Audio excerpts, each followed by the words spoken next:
Hi friends, this is నాగో చూసిన KN స్టార్ స్కేర్. ఓకే ఫ్రెండ్స్, ఎప్పుడులాగా మీకు కొన్ని ఇంపార్టెంట్ జనరల్ స్టడీస్ టాపిక్ సంబంధించిన బిట్స్ ముందుకు వచ్చాం ఫ్రెండ్స్. ఇవి మీకు ఈ ఎస్ఐ కావచ్చు, కానిస్టేబుల్స్ కావచ్చు, గ్రూప్ 2కి 1, 2, 3, 4కి అదేవిధంగా ఆర్ఆర్బి, ఐబీపీఎస్, బ్యాంక్స్, క్లర్క్స్ ఎన్ని జాబ్స్ కూడా డెఫినెట్లీ యూజ్ఫుల్ అవుతాయి ఫ్రెండ్స్.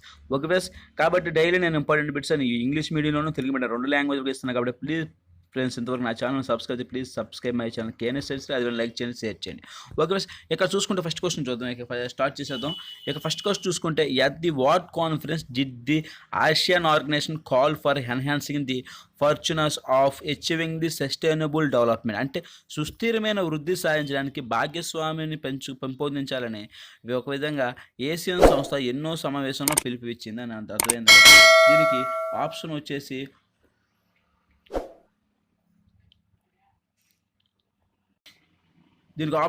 One friends. 1 అంటే 35, అదంతా 35 సమావేశం పిలిపడం. దీని ఏసియన్ సంస్థ అనేది ఒక సుస్థిరమైన వృద్ధి సాధించి భాగస్వామిగా మనం పెంపొందించుకోవాలని చెప్పి ఈ విధంగా ఏసియన్ సంస్థ 35 సమావేశం పిలిపించింది అన్నమాట. ఓకేనా, నెక్స్ట్ క్వశ్చన్ చూద్దాం. The Commonwealth games in 2022 will be held in Birmingham when in India? అదేవిధంగా 2022లో కామన్వెల్త్ క్రీడలను బర్మింగ్హామ్లో నిర్వహించున్నారు. కాబట్టి అదేవిధంగా భారత్లో ఏ ఏడాదిలో వీటిని నిర్వహిస్తారు? అదే ప్లస్ దీనికి option 1 is the correct. Option 1 అంటే నిర్వహించారు 2010లో అనమాట. ఈ యొక్క కామన్వెల్త్ క్రీడను 2010లో నిర్వహించారనమాట. అదేవిధంగా ఓకేనా, నెక్స్ట్ క్వశ్చన్ చూద్దాం. Which of the following is a tennis tournament conducted in a grass court? అంటే క్రిందివాటి గ్రాస్ కోర్ట్లో నిర్వహించే టెన్నిస్ టోర్నీ అనమాట. Option 1 is the correct. అంటే వింబుల్డన్ అనే టెన్నిస్ టోర్నీ ఈ గ్రాస్ కోర్ట్లో నిర్వహిస్తారన్నమాట. అదేవిధంగా ఈ విధంగా గుర్తుపెట్టుకోవాలి. ఓకేనా, నెక్స్ట్ బిట్ చూద్దాం. ఇవన్నీ బిట్లు కూడా మనకి జనరల్ స్టడీస్ సంబంధించిన ప్రతి జాబ్కి ఉపయోగపడతాయి. కాబట్టి ప్లీజ్ ఫ్రెండ్స్ సబ్స్క్రైబ్ చేసుకున్న ఛానల్. ఓకేనా, నెక్స్ట్ క్వశ్చన్ చూద్దాం. Which of the following is an organisation of developed country? అంటే కింది వాటిలో అభివృద్ధి చెందిన దేశాల సంస్థ ఏది? అర్థమైందా? దేశాల సంస్థ ఏదంటే ఆప్షన్ 4 ఈజ్ కాబట్టి G7 సమ్మిట్, G7 అంటాం కదా. ఇవన్నీ కూడా అభివృద్ధి చెందిన దేశాల యొక్క సంస్థ అనమాట. G7 అనేది అర్థమైంది. ఇందులో 7 కంట్రీస్ ఉంటాయి అనమాట. ఓకేనా, నెక్స్ట్ బిట్ చూద్దాం. India has no member.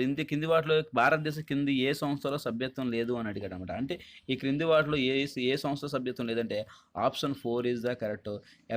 ఎపెక్లో మనకి డెఫినెట్లీ కూడా ఏపీఈసీలో ఎపెక్ అనమాట. ఇందులో మనకి లేదన్నమాట. ఈ మిగతా అన్నింటిలో WHOలో ఉంది, WTOలో ఉంది, ILOలో ఉంది. ఇవన్నింటిలో ఉంది కానీ ఎపెక్లో మాత్రం మనకి సభ్యత్వం లేదనమాట. అర్థమైందా? 6వ క్వశ్చన్ చూద్దాం.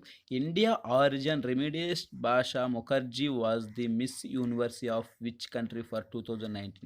భారత సంతతి వైద్యురాలైన భాషా ముఖర్జీ గారు ఉన్నారు, మన భారత సంత వైద్యురాలు. ఆమె 2019 గాను ఏ దేశ మిస్ యూనివర్సిటీగా ఎంపికయ్యారు? అంటే ఒక దేశ మిస్ యూనివర్సిటీగా ఎంపిక అవడం జరిగింది. అవి ఏ దేశ యూనివర్సిటీగా ఎంపికయ్యారు మిస్ యూనివర్సిటీగా అని క్వశ్చన్ అడిగారు అనమాట. దీనికి ఆప్షన్ వచ్చేసి 4 ఈజ్ ద కరెక్ట్. ఆప్షన్ 4 ఏంటంటే బ్రిటన్ అనమాట. బ్రిటన్కి ఆమె ఈ యొక్క గెలవడం జరిగింది మిస్ యూనివర్స్గా. ఓకేనా, నెక్స్ట్ క్వశ్చన్ చూద్దాం.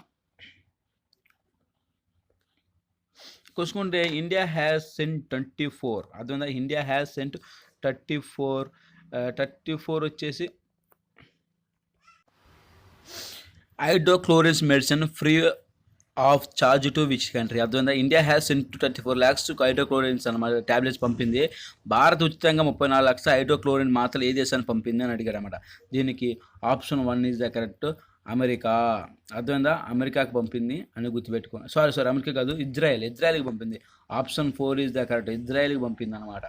ఇజ్రాయెల్కి ఫ్రీగా పంపడం జరిగింది. ఓకేనా, నెక్స్ట్ క్వశ్చన్ చూద్దాం.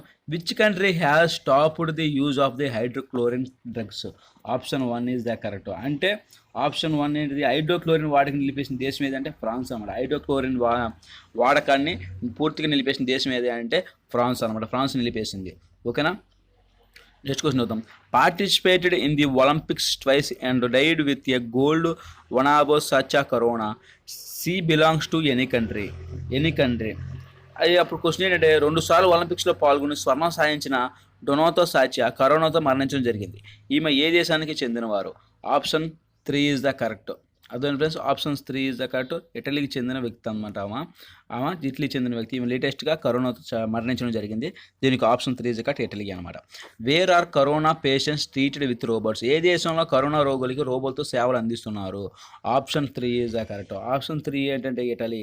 ఆ ఇటలీలో మనకి రోబోట్తో ఈ యొక్క కరోనా పేషెంట్లకి సేవలు అందించడం జరుగుతుంది. ఓకేనా, నెక్స్ట్ విష్ చూద్దాం. Kanagaraj was recently appointed the chief election commissioner of AP. What kind of field is he in? యాక్చువల్గా ఏప్రిల్ 10న ఏపీ ఎన్నికల ప్రధాన కమిషనర్గా ఈ కనకరాజు గారిని నియమించడం జరిగింది. ఈయన ఏ రంగానికి చెందినవారు అంటే న్యాయశాస్త్రం. ఆప్షన్ 4 ఈజ్ కాబట్టి ఈయన రిటైర్డ్ జస్టిస్ అనమాట, హైకోర్టు సంబంధించింది, తమిళనాడు సంబంధించింది. ఓకేనా, న్యాయశాస్త్రం సంబంధించిన వ్యక్తి అనమాట. India has shipped 6.2 tons of drugs to which country? Option 3 is the correct. Option 3 is the correct అంటే బంగ్లాదేశ్. అర్థందా, 6.2 టన్నుల డ్రగ్స్ను భారత్ ఏ దేశం సరఫరా చేసిందంటే బంగ్లాదేశ్ సరఫరా చేసింది రీసెంట్గా. ఓకే, ఇది చూసుకుంటే Yoweri Museveni is the president of which country? Yoweri Museveni ఏ దేశ అధ్యక్షుడు? Option 3 is the correct. Option 1 is the correct. దీనికి ఉగాండా సంబంధించిన వ్యక్తి అనమాట ఇది. Option 1 is the correct, Uganda. Yoweri Museveni ఏ దేశ అధ్యక్షుడు అంటే ఉగాండా సంబంధించిన వ్యక్తి అనమాట. ఓకేనా, ఆ 14 చూద్దాం. In which state has the terms of chief election commissioner been reduced to 3 years? ఏ రాష్ట్రంలో ఎన్నికల ప్రధాన కమిషన్ యొక్క పదవి కాలాన్ని 3 ఏళ్ళు తగ్గించారంటే Andhra Pradesh. Option 2 is the correct, Andhra Pradesh. అదే plus Andhra Pradesh. Okay, next question చూద్దాం. By what law are the special religious constitutions in the India made? అర్థమైందా, భారతదేశంలో ప్రత్యేక మత నియోజక వర్గాలను ఏ చట్టం ద్వారా ప్రవేశపెట్టారు? మింటే మోర్ల సంస్కరణ చట్టం. ఆప్షన్ 4 మింటే మోర్ల సంస్కరణ చట్టం ఏ సంవత్సరం చేశారంటే 1909లో. ఈ సంవత్సరంలో భారతదేశం ప్రత్యేక మత నియోజకవర్గాలుగా చేయడం జరిగింది, ఈ విధంగా ప్రవేశపెట్టడం జరిగింది. ఓకేనా, మింటోమార సంస్కరణ చట్టం 1909. ఈ విధంగా చూసుకుంటే next question. Who are the originators of religious constitutions in India? భారత్లో మత నియోజకవర్గాల పితామహును ఎవరిని పేర్కొంటారు? Option 2 is the correct. Option 2 అంటే లార్డ్ మింటో. అదివల్ల లార్డ్ మింటో మత సంస్కరణలో మత నియోజకవర్గాన్ని పితామహుని ఎవరిని అంటారంటే ఆ lord Minto. Option 2 is the correct.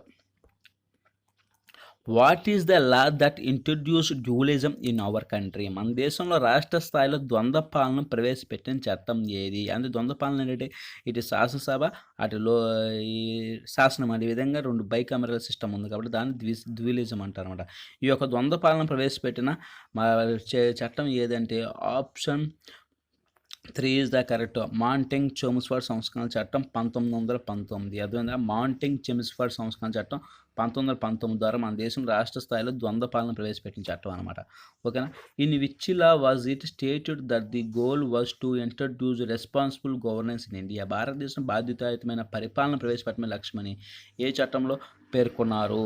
Option 3 is the correct. Options 3 Montagu Chelmsford సంస్కరణ చట్టం 1919. అర్థమైందా friends? Option 3 is the correct. ఓకేనా, నెక్స్ట్ క్వశ్చన్ చూద్దాం. Which law was the first introduce in bicameral system at the centre? అర్థమైందా, కేంద్ర శాసనసభలో మొదటిసారి ద్విసభ విధానం ప్రవేశపెట్టిన చట్టం చెప్పాను కదా, ఇది ఏ చట్టం అంటే option 2 is the correct. Montagu Chelmsford సంస్కరణ చట్టం బైకామరల్ నాకే చెప్పాను. శాసనసభ, లోక్సభ, పార్లమెంట్లో లోక్సభ, రాజ్యసభ, అదేవిధంగా శాసనసభలో వచ్చేసి మన రాష్ట్ర శాసనసభ వచ్చేసి శాసనమండలి, ఇవన్నీ కూడా బైకామరల్ సిస్టమ్ అనమాట. 2 ఉంటాయి, ఎగువ సభ, దిగువ సభ. ఈ విధంగా పెట్టింది ఏంటంటే మాంటింగ్ చెమ్స్ఫర్డ్ సంస్కరణ చట్టం 1919. ఈ విధంగా బైకామరల్ సిస్టమ్ అనమాట. ఈ విధంగా is he the first Indian to become a member of the executive council? Executive council సభ్యుడిగా నియమితులైన తొలి భారతుడు ఎవరు? అదేవిధంగా option 1 is the correct. Option 1 is the correct. ఎవరంటే సత్యేంద్ర ప్రసాద్ సిన్హా.